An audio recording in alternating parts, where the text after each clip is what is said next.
بسم اللہ الرحمن الرحیم۔ السلام علیکم، میرا نام فرقان قریشی ہے اور آج میں اپنے چینل فرقان قریشی بلاگز پر ایک بالکل علیحدہ قسم کی ویڈیو اپلوڈ کرنے جا رہا ہوں۔ ویڈیو کی یہ سیریز میری قرآن، سائنس اور ہسٹری پر مبنی ڈاکیومنٹری 40,000 سالوں کے علم سے بالکل ہٹ کر ہوگی،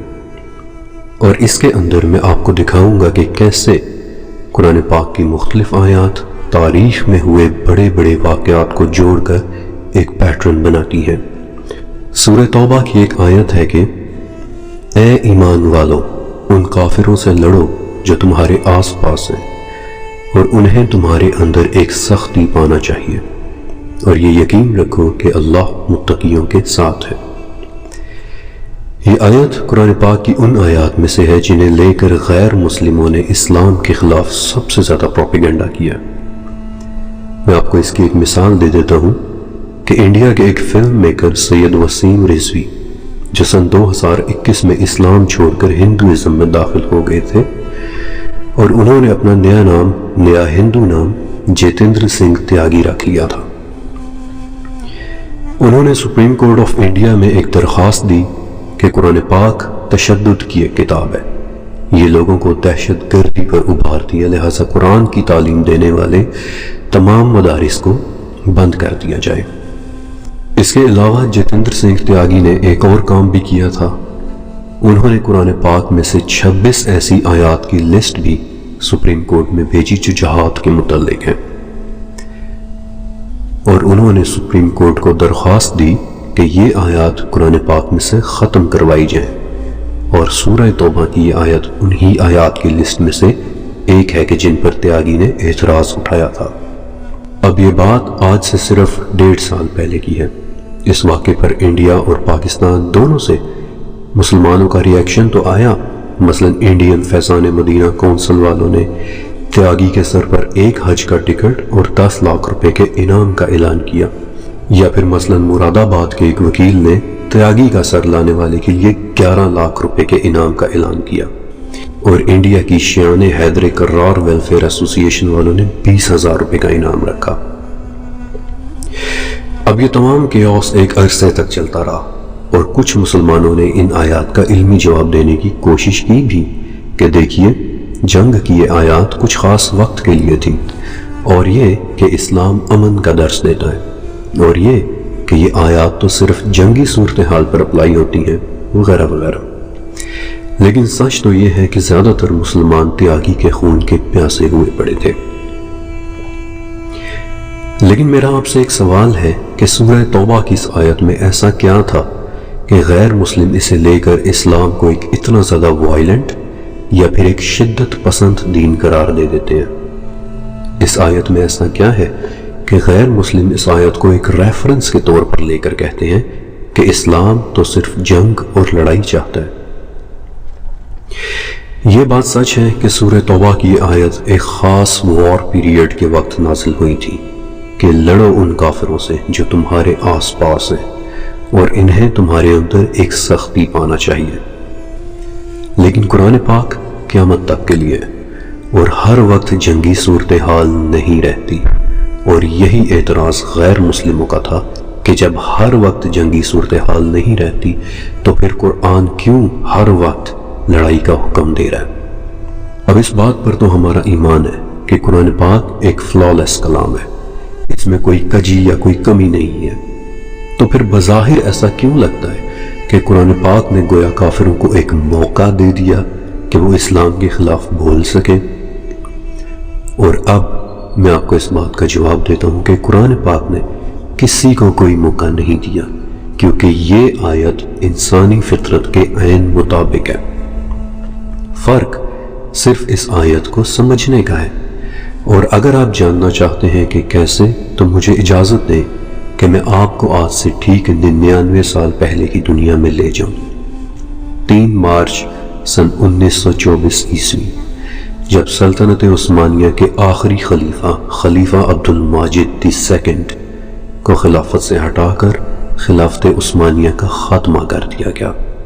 اور مسلمانوں کے اتحاد کی علامت یعنی خلافت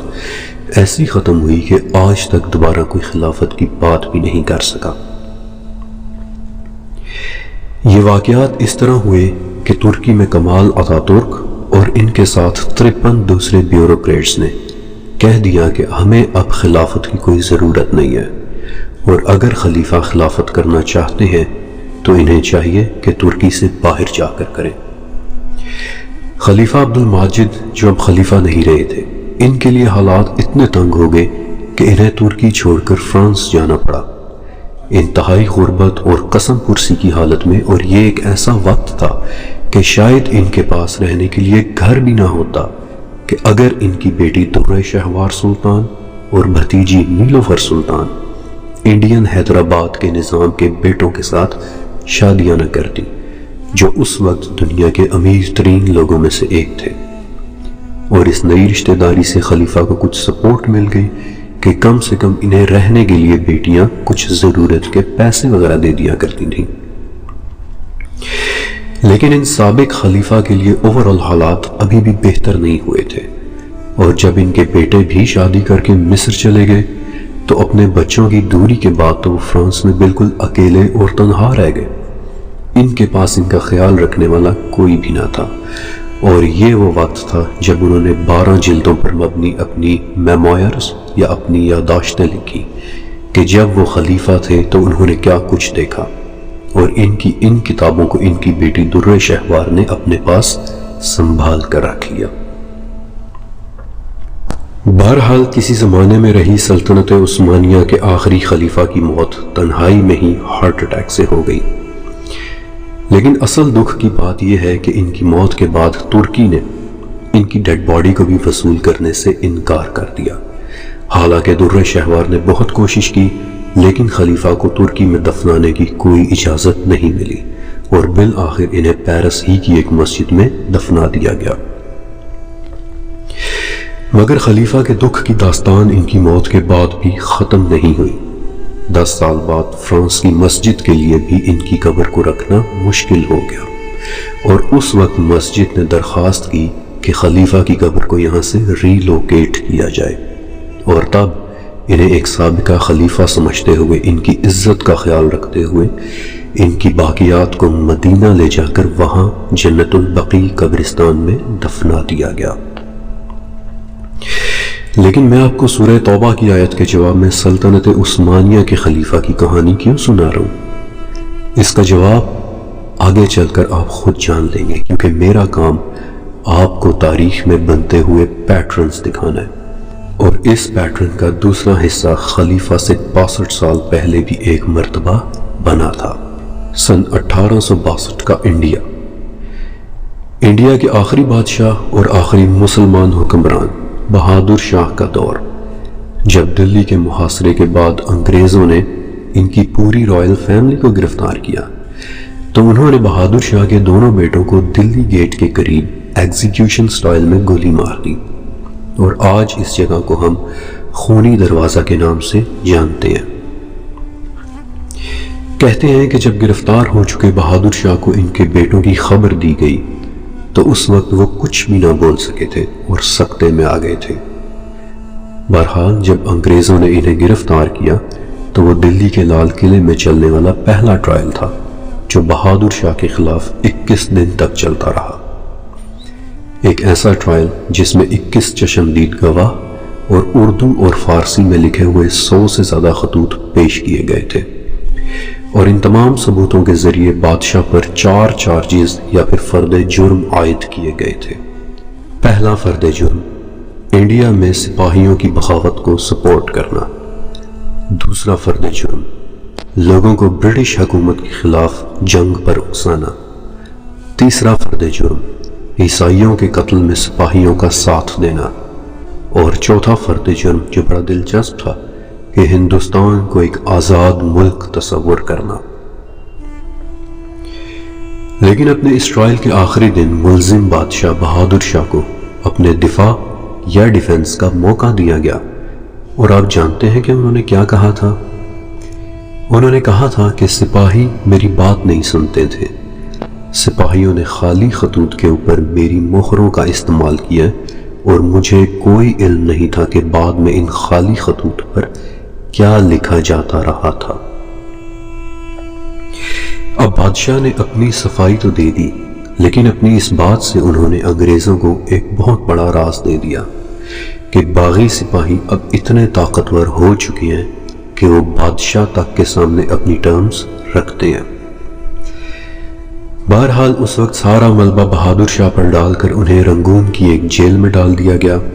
جہاں تنہائی، قید اور افسردگی کی وجہ سے 82 سالہ بادشاہ کی حالت روز بروز بگڑتی چلی گئی، اور دھیرے دھیرے ایک وقت ایسا بھی آیا کہ کسی زمانے میں سلطنت ہند کے بادشاہ کو چارپائی پر لٹا کر چمچ کے ساتھ بھیگی روٹی کھلائی جاتی تھی، اور اس وقت انگریز بے رحمی کے ساتھ ان کی آنکھوں کے سامنے کھڑے ہو کر ان کے دفنانے کے لیے اینٹوں کا بندوبست کرنے کی باتیں کر رہے ہوتے تھے۔ لیکن ابھی بھی میں نے آپ کو سورہ توبہ کی آیت کا جواب نہیں دیا، اور اس کا جواب دینے سے پہلے میں آپ کو ایک پیٹرن بنتا ہوا دکھانا چاہتا ہوں۔ خلیفہ عبد الماجد II سلطنت عثمانیہ اور پوری دنیا کے مسلمانوں کے سیاسی اور مذہبی رہنما اور آخری خلیفہ تھے۔ وہ سلطنت عثمانیہ کی ملٹری کے سب سے بڑے جنرل بھی تھے، لیکن نہ تو انہیں ملٹری لیڈرشپ کا کوئی شوق تھا اور نہ ہی پرواہ، بلکہ آخری خلیفہ عبد الماجد کا شمار عثمانیہ آرٹ کے بڑے بڑے آرٹسٹس میں ہوا کرتا تھا، اور ان کی زیادہ تر محبت اپنی عثمانی آرٹ سوسائٹی کی چیئرمین شپ کے ساتھ تھی۔ یورپ کے ایک ملک آسٹریا میں خلیفہ کی پینٹنگز کی نمائش ہوا کرتی تھی، اور پینٹنگز کے علاوہ خلیفہ کو تتلیاں جمع کرنے کا بھی شوق تھا، اور اپنی زندگی کے 20 سال انہوں نے تتلیوں کی کلیکشن اکٹھی کرتے گزار دیے۔ خلیفہ کے سینے پر 8 تمغے بھی لٹکے ہوئے تھے، مثلاً جواہرات سے بنا آرڈر آف گلوری، جواہرات سے بنا آرڈر آف عثمانیہ، سونے سے بنا امتیاز وار میڈل، اور سونے سے بنا آؤٹسٹینڈنگ نیوی میڈل۔ اور دوسری طرف بہادر شاہ، جو آج کے انڈیا، پاکستان اور بنگلہ دیش کے مسلمانوں کی سلطنت کے بادشاہ تھے، ان کے لیڈر تھے، ان کے ملٹری کمانڈر تھے۔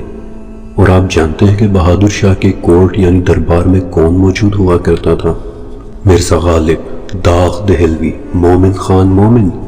محمد ابراہیم ذوق جیسے بڑے بڑے شاعر اور لکھاری، اور بہادر شاہ خود، جو کہ اردو زبان کے ایک بہت بڑے شاعر تھے اور جنہوں نے کئی اردو غزلیں لکھی تھیں۔